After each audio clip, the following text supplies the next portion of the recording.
con la idea de que sea lo más interactuada posible, en el sentido que puedan preguntar las dudas que tengan. A mí se me ha ocurrido, a partir del tema que les dijo, o que les dio Viviana recientemente en el día de ayer, contarles un poco cómo era la organización de la justicia, algunos principios, o cómo funcionaba, cómo era la actividad administrativa, cómo funcionaban los colegios de jueces, cómo funcionan los hechos, qué tipos de audiencias hay, y después, bueno, vemos si prefieren profundizar en alguna audiencia, en algún tipo de audiencia. Pero la idea es que me interrumpan todo lo que quieran, no hay ningún inconveniente, y que además me pregunten, y si quieren derivar el encuentro para algún tema puntual, no tengo inconvenientes.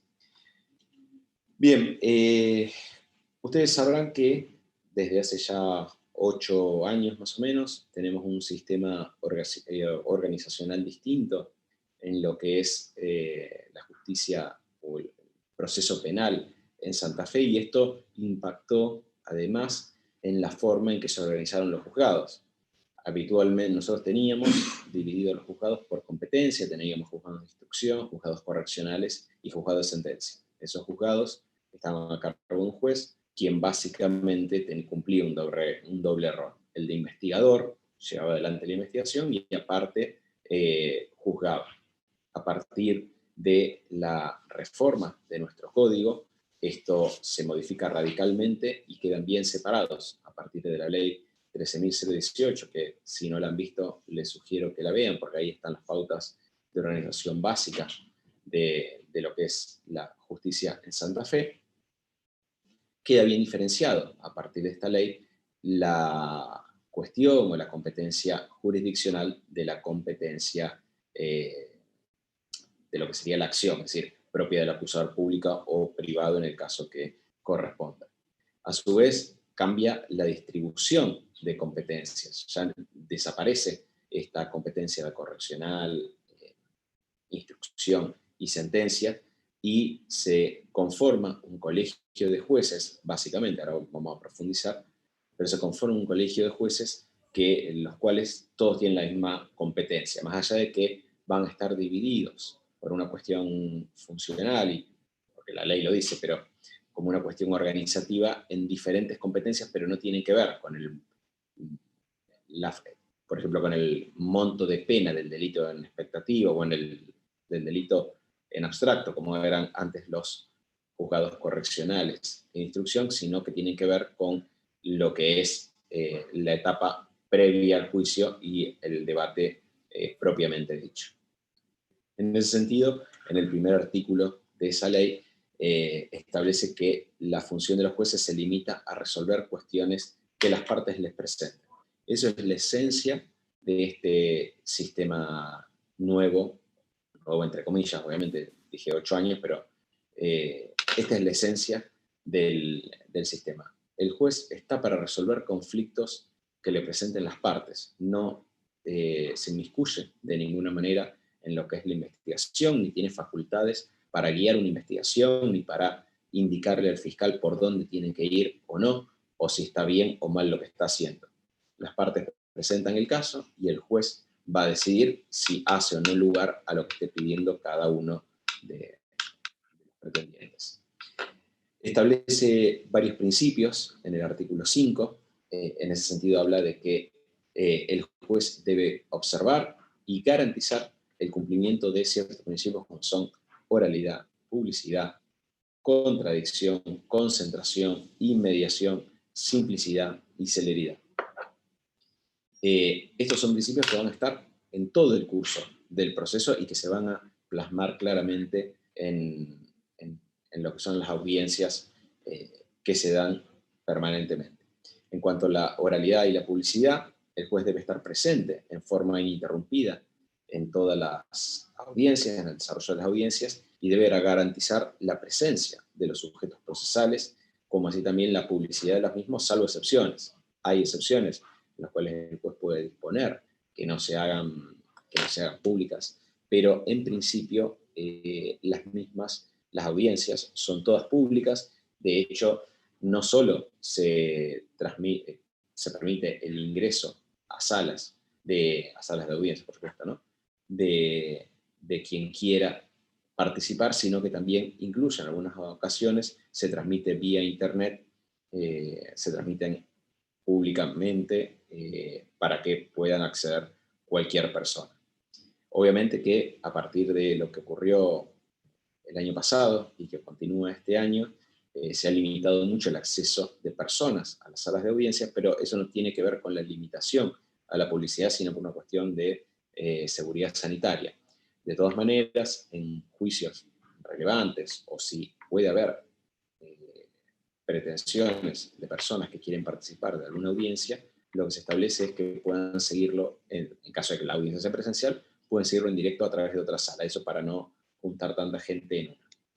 Pero hoy por hoy, la mayoría de las audiencias, me refiero a las audiencias de la investigación penal preparatoria, la mayoría se hacen a través de la aplicación Zoom, como estamos participando en este momento, y se permite que virtualmente acceda quien pida autorización previamente. No es que no es público, no se publicita el link para que ingrese cualquiera, sino que va a haber un operador, administrador, que va a decidir quién ingresa o quién no, previa autorización del juez. Pero pueden entrar todos los que quieran, así que en eso no hay inconvenientes. También debe garantizarlo. Sí, sí. Una consulta, si nosotros, por ejemplo, queremos participar de una audiencia, ¿lo podemos hacer? Sí, por supuesto, Agustina. ¿Y por dónde se pide autorización? Mirá, ustedes, primero que depende qué tipo de audiencia querés participar. Si es una audiencia virtual, a través de la Oficina de Gestión Judicial, que yo después si querés te paso el mail donde podés mandar o donde podés llamar, pero aparte, fíjense que para elegir la audiencia, yo les voy a dar ahora el correo, la página donde ustedes pueden ingresar y van a ver las audiencias que se desarrollan diariamente. Y ahí pueden elegir en cuál quieren participar. Ya les digo, estoy buscando, la página es OGJ, que sería Oficina de Gestión Judicial, la abreviatura, ojjrosario.com.ar. Entonces, ustedes ingresan a esa página y ahí van a ver todas las audiencias que se desarrollan diariamente. Y ahí pueden escoger, porque en esas audiencias les van a figurar si es una audiencia imputativa, de revisión de cautelar, si es un debate oral y público, qué tipo de audiencias, quiénes son las partes, quién es el juez que va a participar en esa audiencia y cuál es el caso. Por ejemplo, Juan Pérez sobre robo calificado, al lado les va a decir imputativa, audiencia imputativa y prisión preventiva, y al lado les va a decir quiénes son los fiscales. ¿Está? Fiscal y defensor, por supuesto. Así que perfecto. A partir de ahí pueden encontrar toda la información que quieran respecto a la audiencia que quieran participar. Después yo les averiguo bien a dónde tienen que llamar o el mail que tienen que mandar y se lo paso a Agustín como para que puedan tenerlo. Pero sí, por supuesto que pueden participar, de hecho participan alumnos en varias audiencias. Estaba diciendo que también otro de los principios es el de contradicción, también inmediación, les había dicho. En ese sentido, el juez debe garantizar el derecho de las partes a exponer su posición sobre las cuestiones a debatir con respeto irrestricto del principio de contradicción. Es decir, le tiene que permitir que cada uno conteste la pretensión, la proposición que hace la contraparte, y el juez no puede suplir la actividad de las partes. Esto es lo que yo les decía al principio, no puede de ninguna manera suplir la actividad de una de las partes. No puede suplir ni de la defensa ni de la fiscalía. Y además debe sujetarse estrictamente a lo que se haya discutido. Esto es importante porque no puede resolver el juez ni invocar en su resolución cuestiones no traídas al debate por las partes. De manera tal que el juez no podría, en principio, para negar o para hacer lugar a una prisión preventiva que pide el fiscal, no podría invocar, por ejemplo, riesgo de entorpecimiento de la investigación si eso no fue invocado por la Fiscalía. ¿Se comprende? Entonces, lo que tiene que hacer el juez es resolver de acuerdo a lo que las partes han planteado en el caso, no puede resolver fuera de ello. También establece la ley en el artículo 10 que el juez procurará la resolución de los conflictos en los que les toca intervenir de conformidad con los principios contenidos en esta ley y procura contribuir a restablecer la armonía entre los protagonistas y la paz social. ¿Qué es lo que significa esto?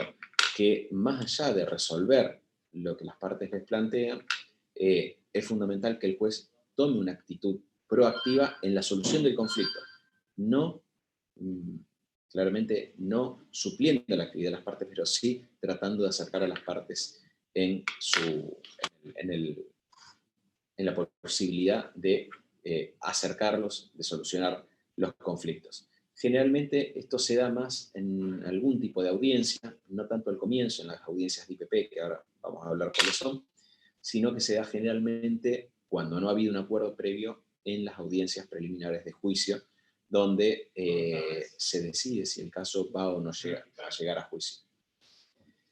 En cuanto a la actividad administrativa, la ley prevé en el artículo 12 que toda la actividad administrativa va a estar a cargo de una oficina de gestión judicial que debe garantizar estándares de calidad en la gestión y eficiencia en el servicio judicial y le prohíbe a los jueces delegar funciones tanto en empleados de la oficina de gestión judicial como cualquier otro funcionario.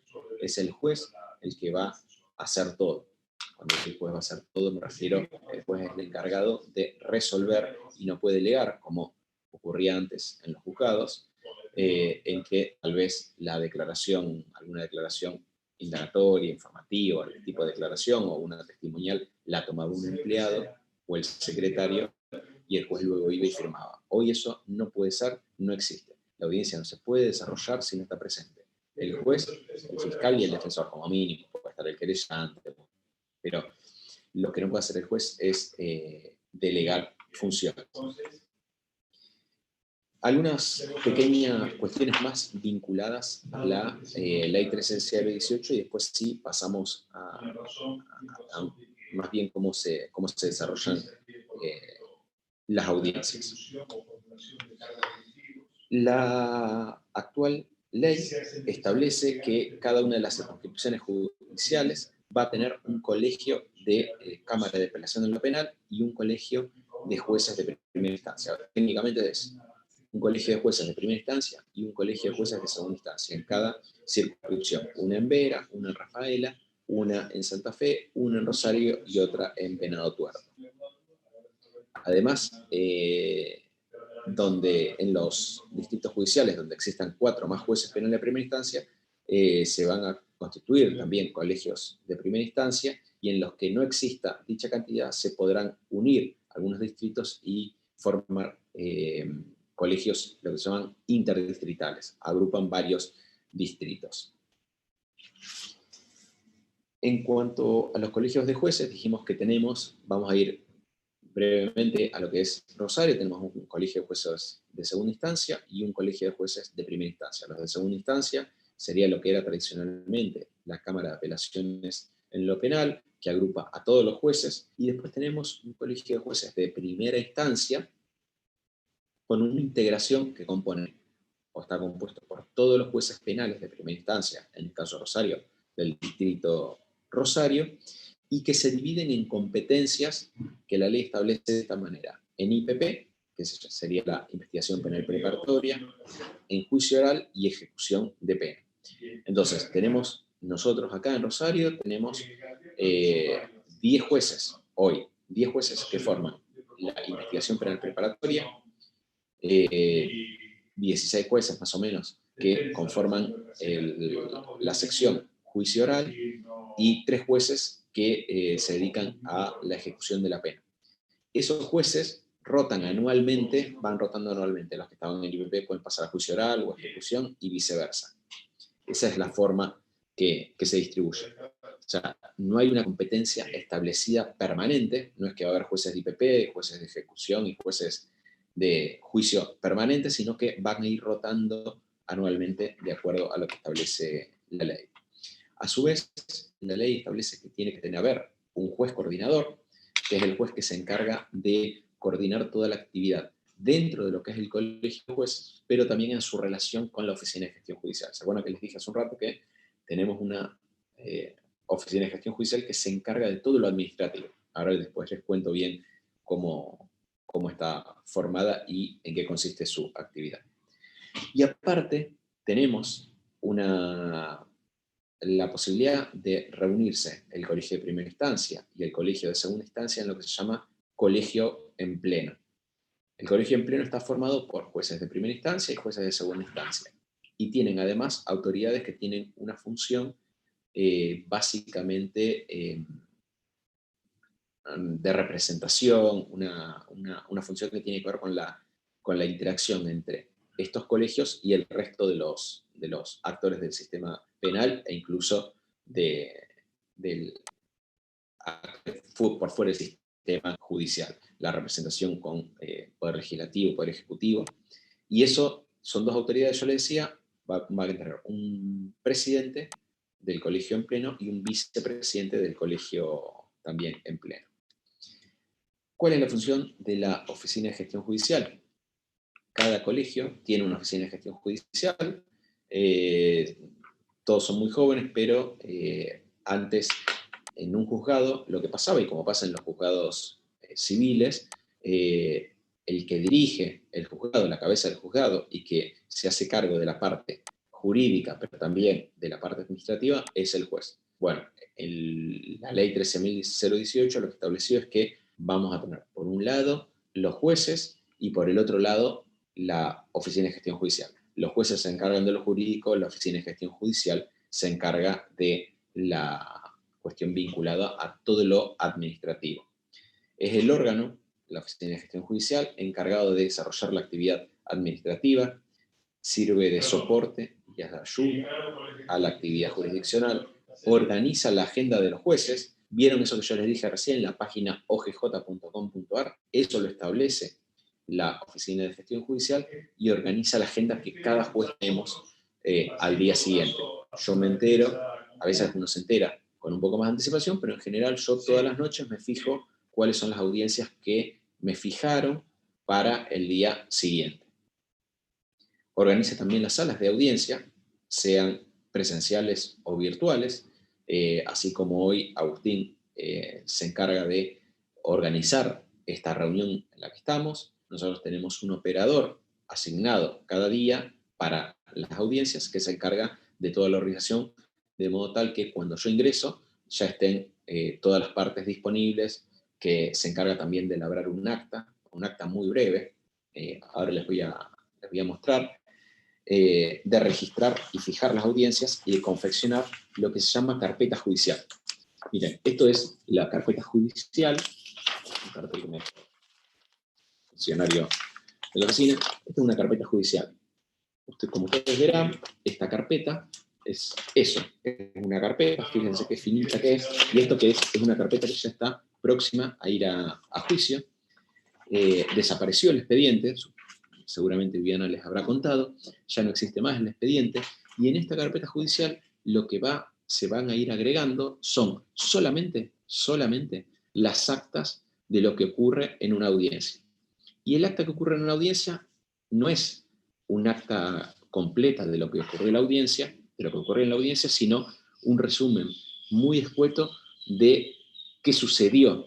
Por ejemplo, el juez dio inicio a la audiencia, estaban presentes tal y tal, todo eso está en el encabezado de las audiencias. La fiscalía solicitó la prisión preventiva del imputado, se le corrió traslado al defensor y el juez resolvió tal cosa. Eso es lo que consta, pero no se transcribe todo lo que ocurre en la audiencia porque claramente son audiencias orales y no audiencias que deben ser plasmadas por escrito. De todas maneras, todas las audiencias, que sean presenciales o sean virtuales, están grabadas, firmadas y disponibles para las partes. O sea, si alguno tiene alguna duda de qué es lo que ocurrió, puede recurrir perfectamente al audio y video que se le suministra, y obviamente que si hay algún error entre lo que surge escrito y lo que surge de la audiencia, prevalecerá lo que surge de la audiencia porque puede darse algún error.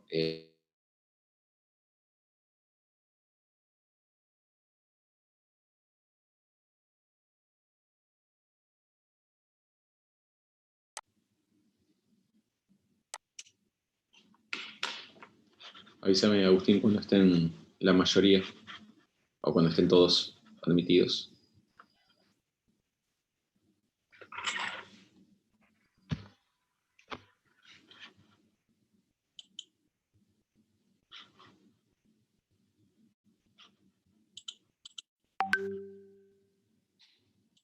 Bueno, creo que están todos. Oh, no sé si falta. Yo ahí admití 2.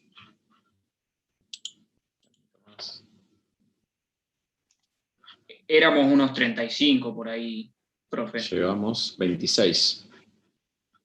Estamos admitiendo.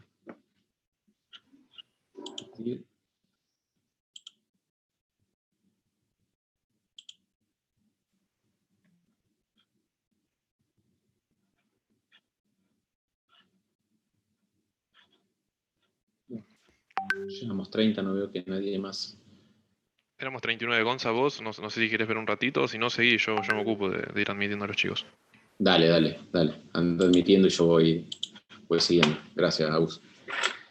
Bueno, estaba contando cómo era el tema de la registración en actas, que es muy escueto y tiene que ver con una formalidad que se va a agregar a la carpeta, pero la carpeta no tiene ninguna cuestión vinculada a probanzas, como era antes los expedientes. Es decir, es un acta que es una fotocopia, no tiene más valor que eso. Un poco ir ordenando. Hola, Laura, ¿cómo estás?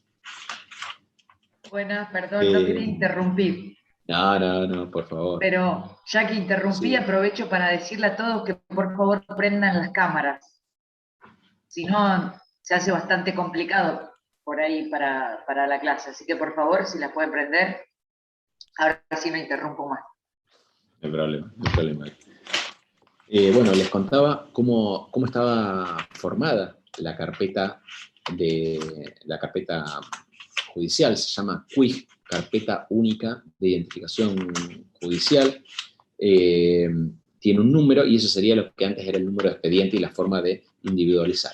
En la carpeta se agregan muy pocas cosas que tienen que ver con el acta de audiencia, que tiene que ver con el sentido, es que uno pueda ver rápidamente qué audiencias hubo, que el juez cuando lea la carpeta vea qué audiencias hubo, pero no tiene ninguna finalidad probatoria.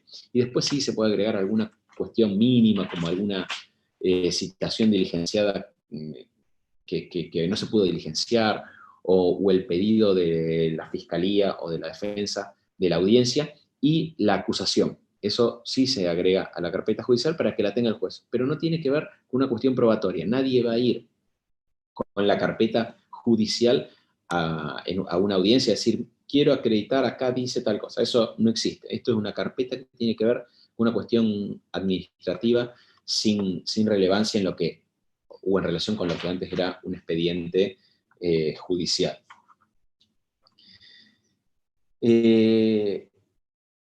¿Cómo funciona en los hechos la... Chicos, si quieren preguntar, interrumpan, no tengo ningún inconveniente, porque por ahí pasamos de tema y si les quedó dudas ahí, por ahí se olvidan. Así que el que quiera ir preguntando algo, directamente hable y listo, ningún inconveniente. Bueno, les contaba cómo funciona en los hechos las audiencias. La Oficina de Gestión Judicial fija la audiencia. Sí, ¿alguien en el turno? No. Paula, no es que querías algo, sino que acomodaste. Bien. La Oficina de Gestión Judicial lo que hace es fijar la agenda de los jueces. Por ejemplo, un fiscal pide una audiencia, la pide por sistema y se le contesta por sistema, y entonces de acuerdo a la urgencia que tiene esa audiencia, por ejemplo, si es una audiencia imputativa y de medida cautelar, es una audiencia que se fija rápidamente, pero después por ahí, si es una audiencia para tratar un acuerdo de procedimiento abreviado, o una audiencia preliminar, o para tratar alguna otra cuestión, alguna revisión de cautelar, una medida alternativa a la prisión preventiva, una suspensión del juicio a prueba. Bueno, hay muchísimos tipos de audiencias que se pueden pedir. La Oficina de Gestión Judicial la va armando de acuerdo a los espacios o a los tiempos que tiene o a las posibilidades organizativas. Todo eso lo decide la Oficina de Gestión Judicial. El juez no puede, bajo ningún punto de vista, fijar audiencias por sí. Puede sí decir, hágase lugar a lo solicitado cuando hay algún tipo de conflicto, puede decir, bueno, hágase una audiencia, pero lo que no puede fijar el juez es cuándo se hace. Eso lo decide la Oficina de Gestión Judicial. Les contaba que en esa página, ojj.com.ar, nosotros los jueces vemos cuáles son las audiencias que tenemos asignadas. Hay todos los días, tanto de mañana como de tarde, se fijan audiencias de todo tipo, imputativa, revisión, juicios orales, y la sala virtual, o mejor dicho, el funcionamiento es desde las 7:30 de la mañana, que se fijan las primeras audiencias, hasta las 19:30 horas, en que en principio finaliza la actividad en lo que es el Centro de Justicia Penal en Virasoro y Mitre. Durante todo ese espacio de tiempo, ustedes van a tener jueces, fiscales y defensores trabajando y van a tener audiencias celebrándose. Obviamente que puede haber días que las audiencias terminen a las 9 de la noche y otros días que a lo mejor no hay más audiencias a las 6 de la tarde. Pero eso depende del día y del esquema organizacional de la Oficina de Gestión Judicial. ¿Cómo funcionan los turnos? Yo les decía antes que tenemos dividida la competencia en jueces de IPP, jueces de juicio y jueces de ejecución. Los únicos que entran en turno, en principio, son los jueces de IPP. Esto implica que siempre va a haber jueces disponibles las 24 horas. Esto que yo les decía, de 7:30 a 19:30, tiene que ver con el horario hábil de la Oficina de Gestión Judicial. Pero más allá de eso, durante las 24 horas hay fiscales en turno, fiscales disponibles, jueces disponibles y defensores disponibles.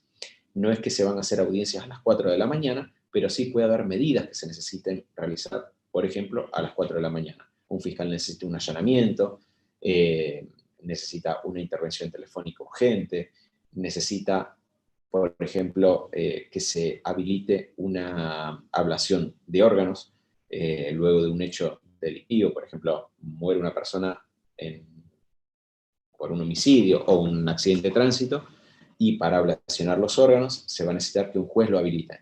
Las 24 horas va a haber algún juez disponible, va a haber un fiscal y un defensor para el caso de que sea necesario. De hecho, podría ocurrir que a las 4 de la mañana, aunque no es muy común, pero puede pasar que se plantee un habeas corpus.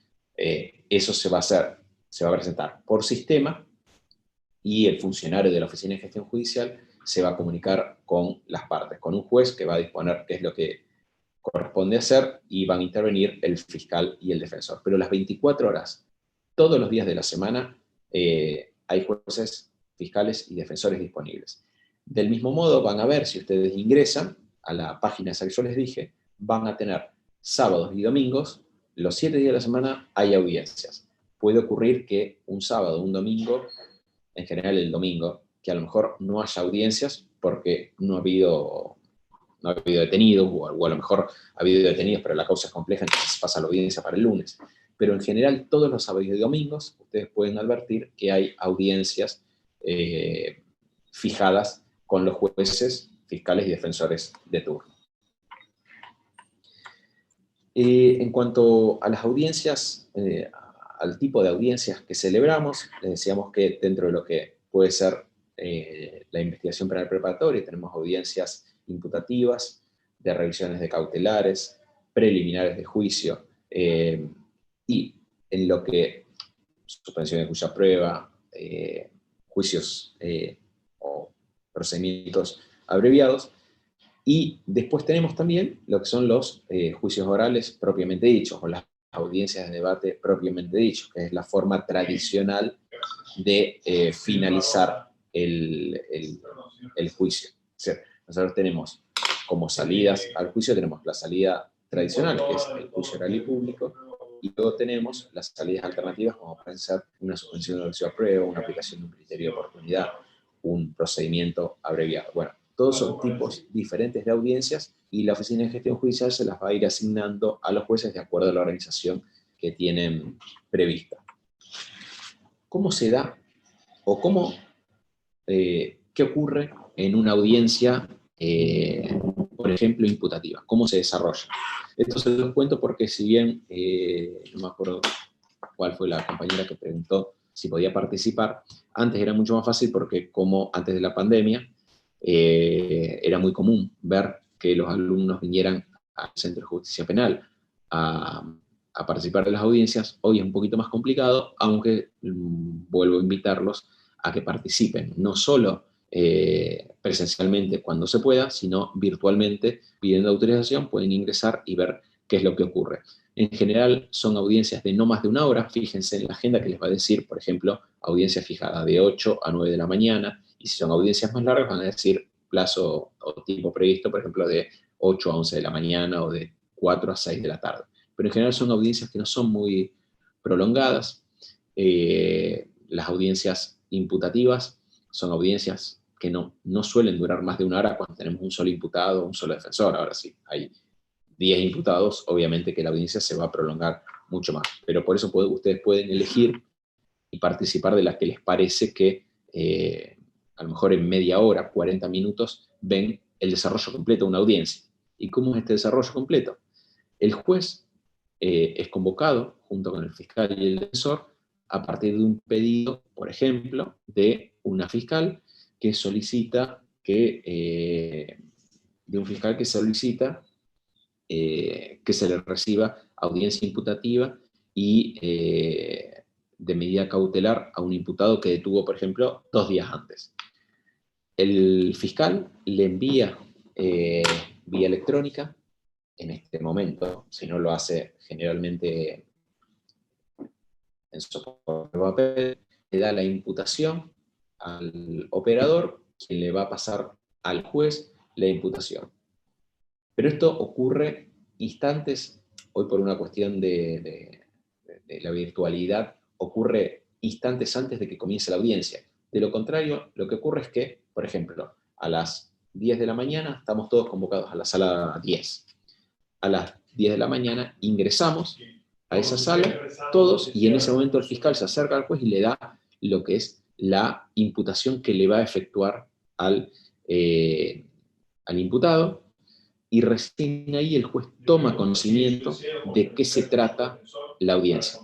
Obviamente que yo como juez me entero del nombre. De hecho, yo inicio la audiencia diciendo, por ejemplo, buenos días, da comienzo la audiencia en el caso Pérez sobre robo, juicio identificado con el número tal, y le pido a las partes que se presenten para que quede registrado. Le tomo los datos al imputado, y ahí yo voy a tener recién de qué se lo acusa a esa persona. Antes de eso, yo no lo sé, yo no tengo contacto con la fiscalía ni con la defensa, salvo que hayan pedido alguna cuestión de charlar alguna cuestión previa.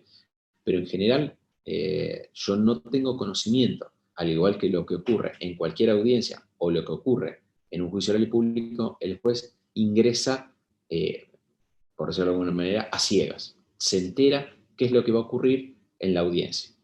De acuerdo al tipo de audiencia, le va a otorgar la palabra primero a uno y después a otro. Por ejemplo, si la audiencia la pidió el fiscal, le otorga primero la palabra al fiscal, pero también podría ser que se trata de una persona que viene detenido y que, por ejemplo, la audiencia la pidió la defensa para solicitar una medida alternativa a la prisión preventiva. En ese caso le va a dar primero la palabra a la defensa y luego le va a correr traslado a la fiscalía, obviamente con la posibilidad de ejercicio del derecho a réplica y dúplica eventualmente en caso de que existan circunstancias que habiliten esa réplica. Finalizado eso, es decir, una vez que se da el debate en la audiencia, el juez debe resolver en el mismo momento. Puede tomarse un tiempo, unas 24 horas, o diferir los fundamentos hasta el día siguiente, pero en general no ocurre por una cuestión de tiempo. O sea, como hay muchas audiencias, si uno difiere todas las audiencias o todos los resultados, no llega a poder emitir la resolución. Entonces lo que hacemos todos los jueces básicamente es en esa hora, 40 minutos, media hora, que nos otorga la Oficina de Gestión Judicial para la audiencia.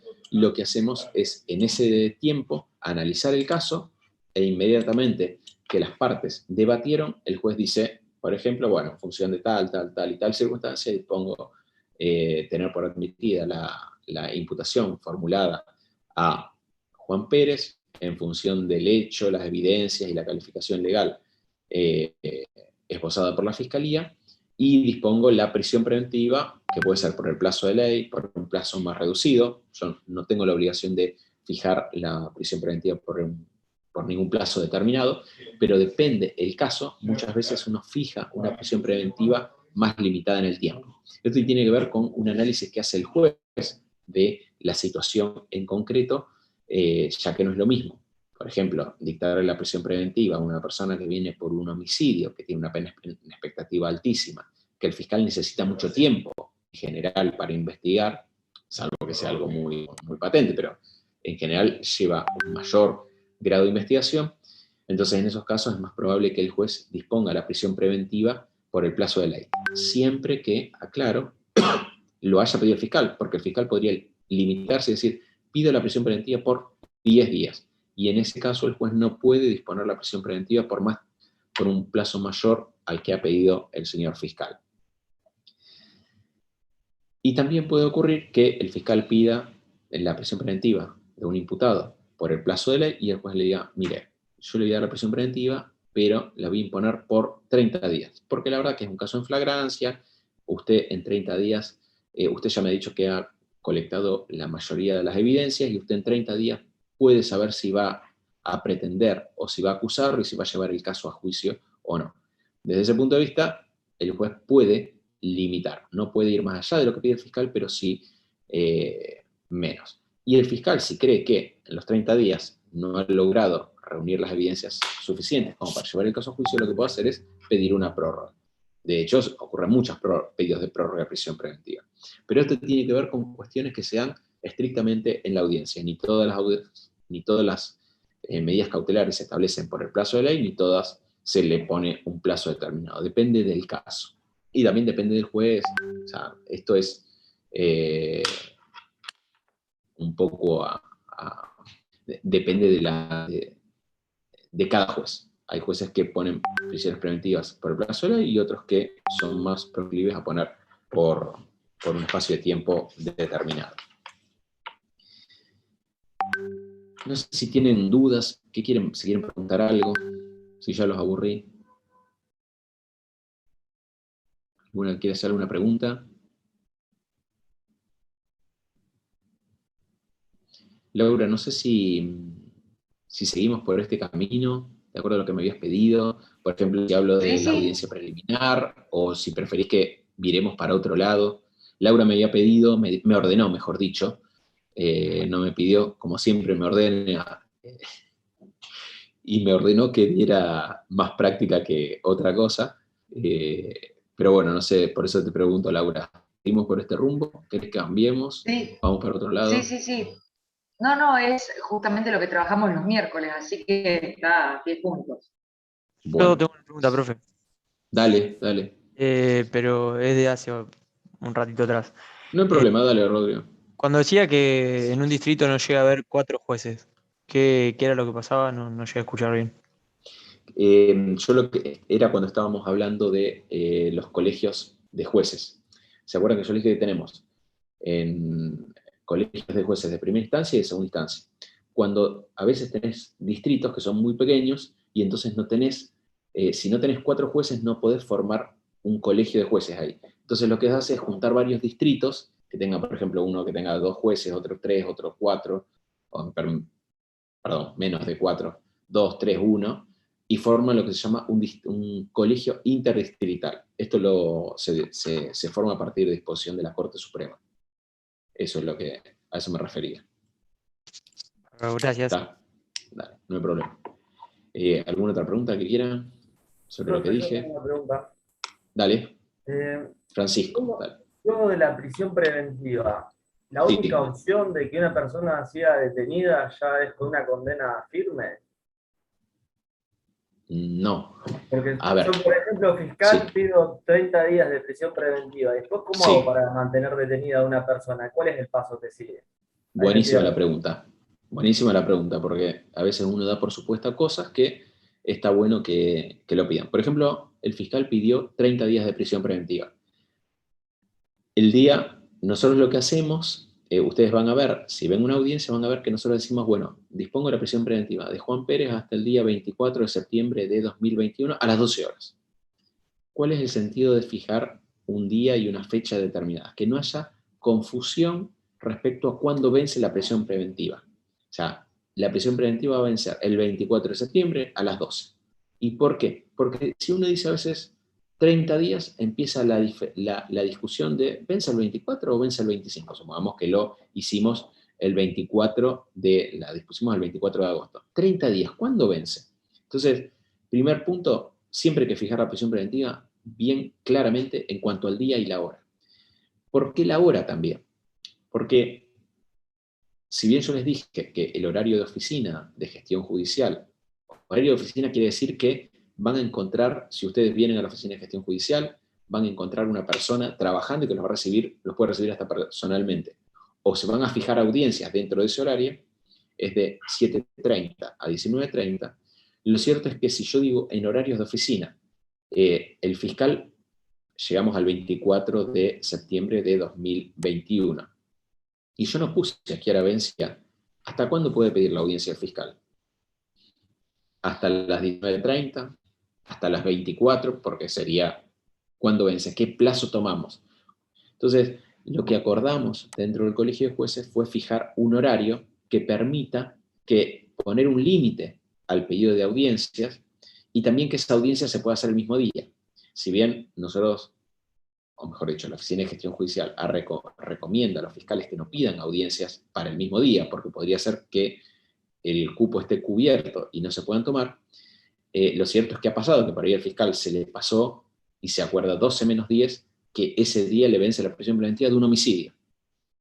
Y si a las 12 horas, hora fijada por el juez, por ejemplo, no hay un pedido de prórroga de prisión preventiva, a las 12 del mediodía la Oficina de Gestión Judicial hace un informe al juez y le dice, señor juez, a las 12 venció la prisión preventiva de tal persona y no hay un pedido de prórroga. Y automáticamente el juez debe ordenar la libertad de ese imputado. Entonces, primera pregunta, ¿qué pasa si vos pedís 30 días y se vencen los 30 días? Si no hay un pedido previo, cae la prisión preventiva y automáticamente el juez va a ordenar la libertad de la persona. Si a las 2 de la tarde el fiscal se acordó que se le había vencido la prisión preventiva, la persona va a estar en libertad, o por lo menos en trámites de obtener la libertad, sabemos que no es inmediata. Tendrá obviamente otras posibilidades, como es volver a detenerlo y volver a someter la cuestión a un juez para que el juez determine si esa detención que puede establecer el fiscal puede transformarse o no en una prisión preventiva. Pero en principio, si antes del vencimiento de la prisión preventiva un fiscal no pidió la prórroga, mejor dicho, no pidió audiencia de prórroga, entonces la prisión preventiva cae. Lo más común es que el fiscal 2, 3, 4 días antes le manda un mail a la Oficina de Gestión Judicial y le dice, necesito el día tal, a tal hora, vence la prisión preventiva, necesito una audiencia de prórroga de prisión preventiva. Entonces, lo que hace la Oficina de Gestión Judicial es 1 o 2 días antes, o el mismo día que vence, fija una audiencia y dice, se fija tal audiencia de prórroga de prisión preventiva. Y ese día se vuelven a reunir todas las partes, en lo posible con el mismo juez que intervino en las anteriores audiencias, pero puede ocurrir que no. Cada carpeta judicial o cada caso no es exclusivo. Acá no tenemos un juez natural. El juez natural sería ese juez natural que ustedes conocen de la Constitución. El juez natural es el colegio de jueces de primera instancia, Rosario, por ejemplo. El caso que ocurrió en Córdoba y Sarmiento, el juez natural es el colegio de jueces. Entonces puede intervenir cualquier juez. Por una cuestión de practicidad organizativa, lo más conveniente es que sea el mismo juez, porque de esa manera lo que permite es mayor agilidad en la audiencia.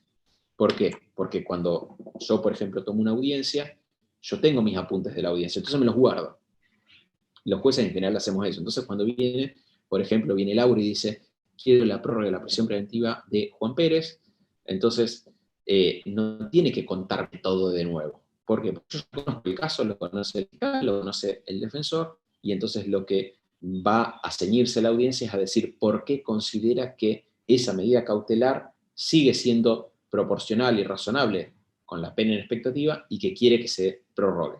Entonces viene y dice, mire, señor juez, usted ya conoce de qué se trata el caso, el señor tiene una condena previa a 4 años de prisión, es una condena que no está vencida y hoy le estamos achacando un robo calificado por el uso de arma de fuego, que tiene una pena en expectativa de tantos años. Con lo cual, el plazo de prisión preventiva debe prorrogarse y sigue siendo razonable. Y le pido, muchas veces vienen y dicen, bueno, y le pido que la fije por 60 días más, en el entendimiento que es un plazo prudente para que yo presente la acusación.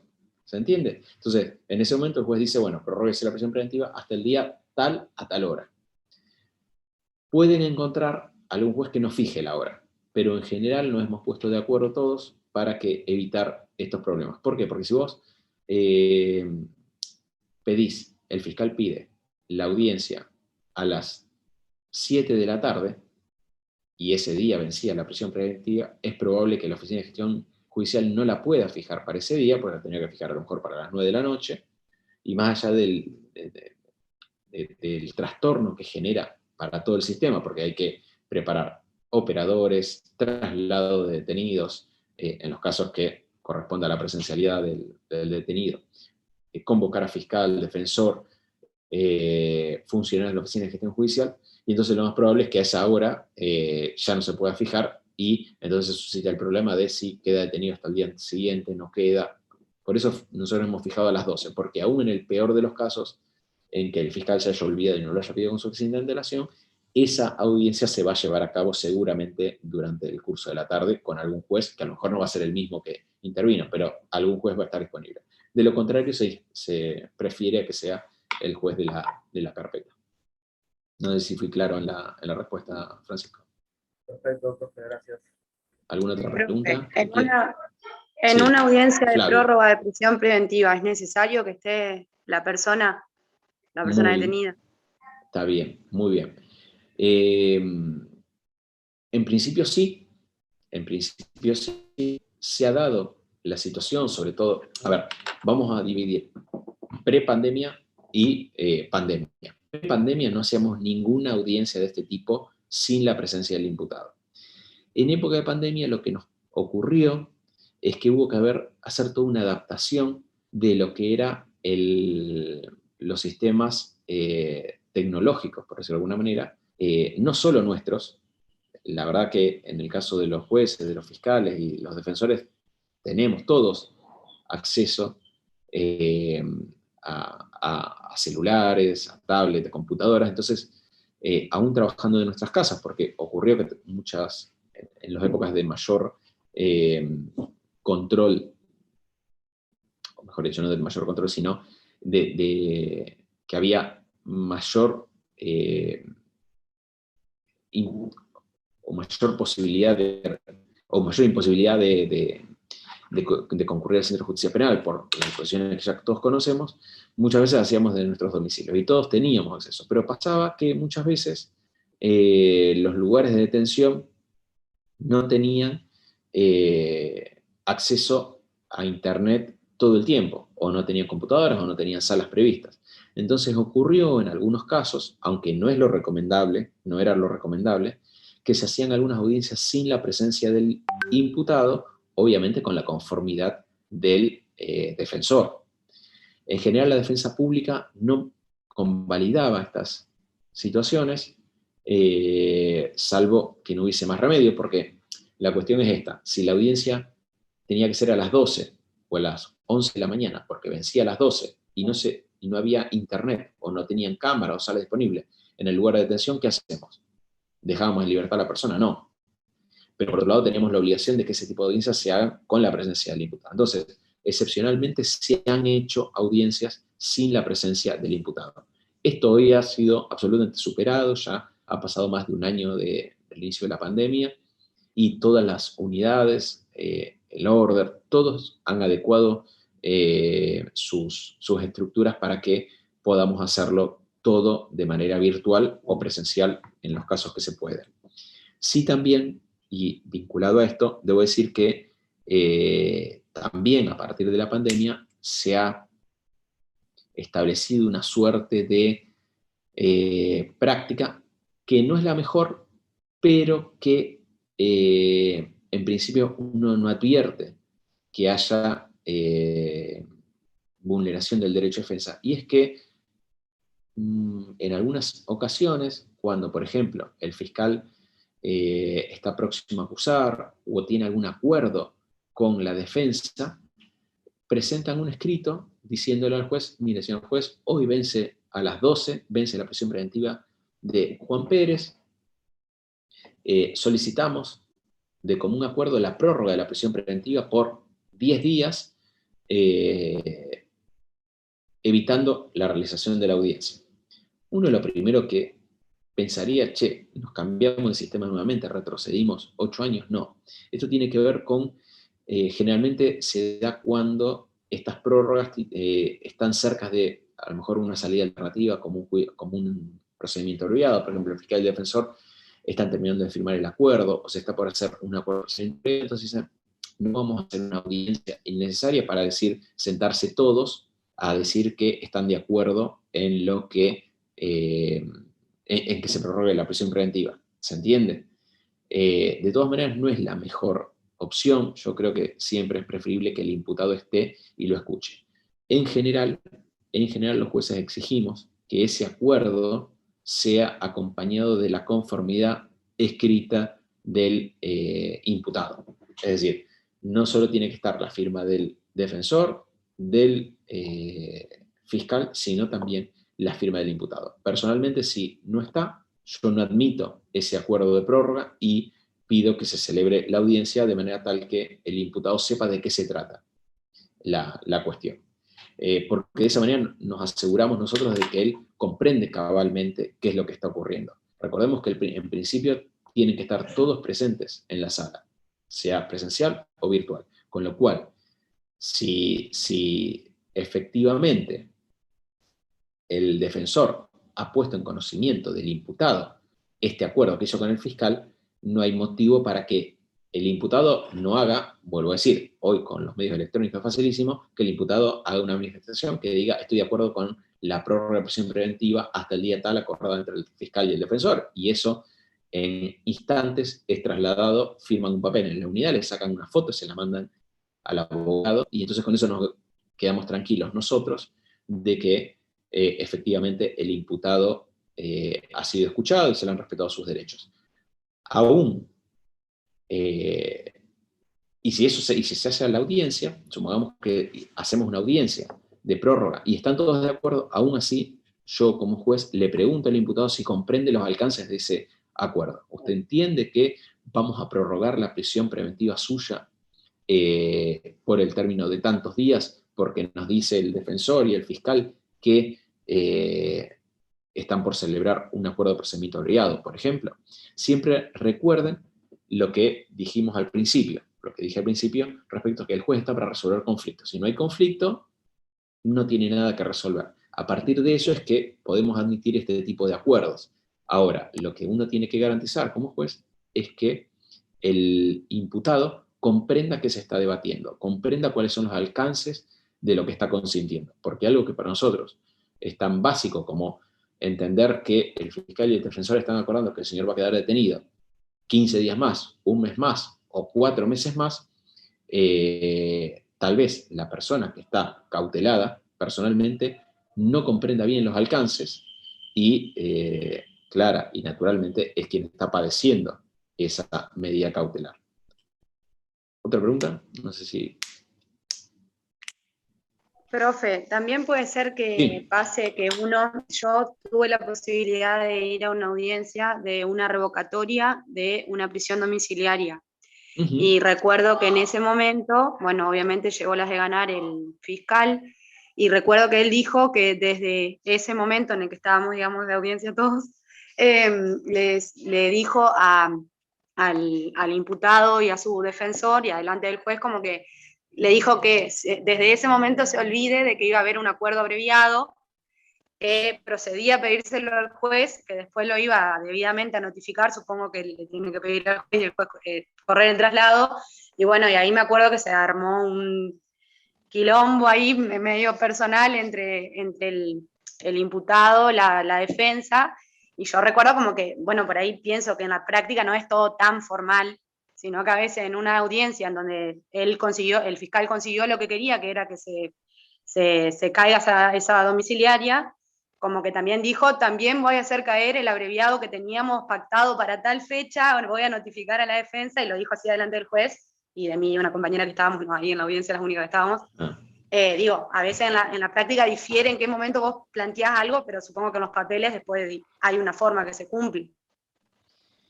Mirá, en primer lugar, Y ahí, bueno, dos cosas. me acuerdo que la imputada le dijo que tenía problemas personales con ella, que por eso quería hacer eso, y en realidad no. El juez, tipo, decidió conforme a todo lo que había pedido el fiscal, pero Está bien. me recuerdo eso por lo menos. Lo primero que creo que lo dije al principio es la desformalización de todo. O sea, las audiencias son así, como vos decís, tal cual. A veces se sube un poco el tono de una u otra parte, hay discusiones que se plantean. Lo fundamental es que quien dirige la audiencia, el debate que se da, es quien pone los límites y decide cuánto puede hablar uno y cuánto puede hablar el otro, en qué momento. Entonces, eso pone un poco de orden. Pero el otro es absolutamente informal. Informal, por ejemplo, es muy interesante, si ustedes van a una audiencia van a ver que, por ejemplo, un defensor dice, yo traje acá al empleador de mi cliente que ofrece darle trabajo a partir del día de mañana, si usted lo deja en libertad, y entonces es común que después le dice, ¿quién es usted, señor? Sí, ¿cómo se llama? Juan Pérez. No, Juan Pérez no, Juan Pérez es el pobre imputado de toda la clase. ¿Cómo se llama? González. Señor González, ¿usted es empleador de él? Sí, sí, sí. Así, digamos, sin tomar juramento, sin preguntarle dónde vive, nada, se le pregunta ahí, porque la audiencia es argumentativa, netamente argumentativa, y ahí el juez va a ver si le cree o no le cree, cuáles son las alternativas o cuáles son las pretensiones de las partes, qué es lo que ofrece el imputado. Pero es esa desformalización. Piensen que en otra situación estaríamos tomando una declaración testimonial, sentado preguntándole nombre, apellido, domicilio, muestre el documento, firme acá, hacemos un acta. El tiempo que lleva cuando en realidad es algo tan sencillo como decir, mire, si a mí el defensor me dice que él es el empleador, a cargo, y siendo responsable el defensor, si me está mintiendo, yo tengo que entender que él es el futuro empleador y yo le puedo preguntar así informalmente y listo. La identidad la habrá corroborado el defensor y si el fiscal no está de acuerdo, corroborará esa información, contrastará con la información que tenga. Pero es todo así, informal. Lo hago pasar, le digo, ¿cómo está? Dígame, usted hace tal cosa, tal otra, usted es la mamá, usted es el papá, ¿qué hace? Bueno, esa es lo informal. Obviamente con la dirección del juez. O sea, si no, eso se transforma en un chiquero. O sea, no se puede trabajar si el juez no pone un poco de orden. Cada uno habla, pero en el momento que diga el juez. Respecto al caso puntual que vos decís, que ahí el fiscal dijo, bueno, ahora se cae el acuerdo de procedimiento abreviado, yo no estoy tan de acuerdo, pero esta es una postura personal, en que en el marco de una audiencia se debata o se expongan cuestiones que hacen a un acuerdo que hasta tanto sea admitido por un juez o tratado, se debata. Y para mí es un acuerdo privado. Cuando digo privado no porque intervengan particulares, porque muchas veces intervienen dos funcionarios públicos, como son un defensor oficial y un fiscal. Cuando digo que es privado es porque hasta tanto sea tratado por un juez, ese acuerdo puede revocarse, modificarse o sostenerse hasta esa audiencia. ¿Qué es lo que hizo el fiscal? El fiscal no estuvo mal en decir, mire, la verdad cambiaron las circunstancias, yo ahora no quiero avanzar con este acuerdo de procedimiento abreviado. Lo que yo no estoy muy de acuerdo es que esa discusión se haga delante de un juez. o se haga delante del juez, que no tiene nada que ver, porque yo, si hubiese sido yo el juez de esa audiencia, que a lo mejor lo fui, no sé, pero si soy yo, la verdad que no tiene sentido que lo discutan delante mío. Váyanse de acá y cuando se van de acá vuelven a discutir, a negociar los términos del acuerdo. Mira, yo puedo ceder esto, yo puedo ceder No lo otro. recuerdo, profe, pero si fue usted, lo voy a verificar con mi amiga, porque yo también recuerdo que, bueno, ahí, viste, se levanta la audiencia, uno se tiene que ir. Nosotros estábamos así, que no podíamos ni movernos de todo lo que había pasado, y recuerdo que se juntaron las tres partes, el juez, los dos defensores que había y el fiscal, y Claro. creo que hubo ahí un retito de lo que había pasado, pero bueno, ya estaba. Bueno, Si no ¿ves? nos fuimos, porque no podíamos estar invadiendo tampoco ese lugar. Pero sí Está recuerdo, bien. no recuerdo si estaba usted, si no ya lo hubiese. No importa, pero lo que te quiero decir es que en ese momento probablemente el juez sí llamó la atención de las partes y le dijo, bueno, che, una cosa, fuera de acá pueden discutir todo lo que quieran, hagan lo que quieran, pero esto es una audiencia y si bien es informal en cuanto a la desformalización, no informal en sí, la audiencia es formal porque tiene ciertos requisitos, pero me refiero a que no tiene esas formalidades que uno está acostumbrado, que puede ver en cualquier juzgado civil, laboral, pero en general ese tipo de discusiones deben darse en el marco privado de las partes y después llevar qué es lo que acordaron, cerradito al juez. Y si el juez está de acuerdo, lo acepta y dicta sentencia, y si no está de acuerdo, no lo acepta. Si considera, ese es el control que hace, el control de legalidad.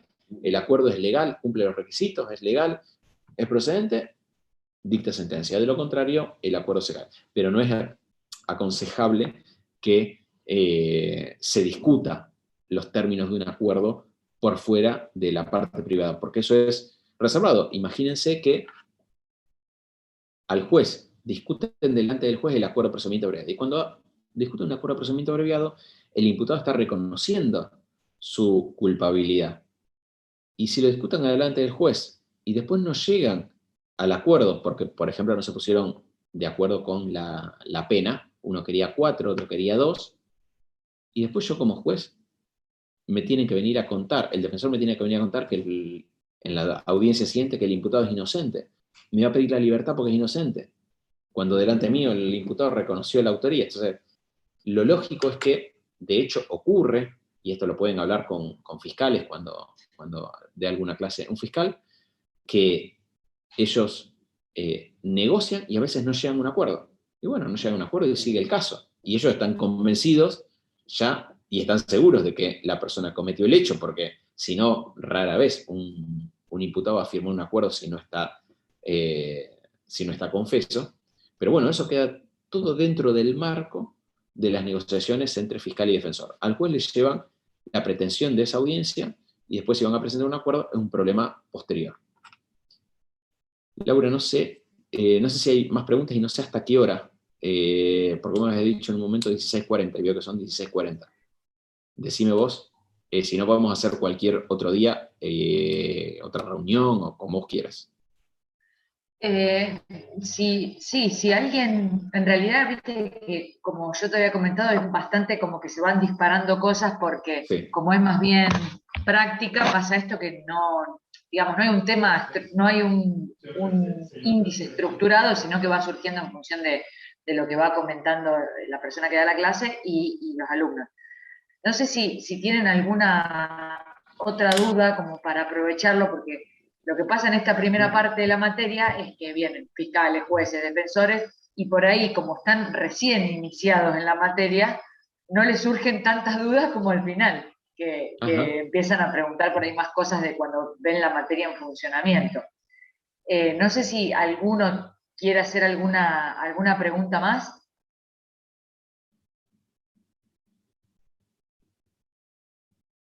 Difícil esto de la virtualidad. Igual, Laura, y si bien Laura ya lo sabe, cualquier otro día que ustedes quieran, o en otra clase, y tienen dudas, se las anotan y hacemos una clase, sea en el horario de clase o sea fuera del horario. Estoy disponible, más ahora con el tema de las clases virtuales, la podemos hacer en cualquier momento, una clase de consulta, una clase para sacarse de dudas, nos ponemos de acuerdo y Laura lo organiza y ningún inconveniente. No sé, Laura, Bueno. si finalizamos o no. Sí, sí, bueno, Dale. y muchas gracias, Gonza, como siempre está No, súper no. predispuesto y es muy útil porque más allá de las clases teóricas, no es lo mismo que ellos puedan hablar directamente con los actores del sistema que por ahí otra persona que venga a dar la clase de cómo es o qué dice la ley. Por eso es muy valioso el aporte. Bueno, muchas gracias, Laura. ¿Sabes qué? Me comprometí al principio de la clase en pasarles a dónde tienen que llamar o comunicarse por mail para ver dónde pueden pedir participar en las audiencias. Así que yo después te lo paso a vos para que se lo pases a los chicos. Si hay audiencias presenciales y quieren venir, con todo gusto, les va a resultar muy útil. No es lo mismo que se los contemos a verlo, y si no, participen de audiencias virtuales, seguramente los va a ayudar mucho. Y bueno, como le dije a Laura, estoy dispuesto a estar disponible para cualquier encuentro que quieran, necesiten. Así que bueno, muchas gracias, que tengan buenas tardes todos y todas. Hasta luego. Gracias, profe. Gracias. Gracias. Chao, gracias por todo. Adiós.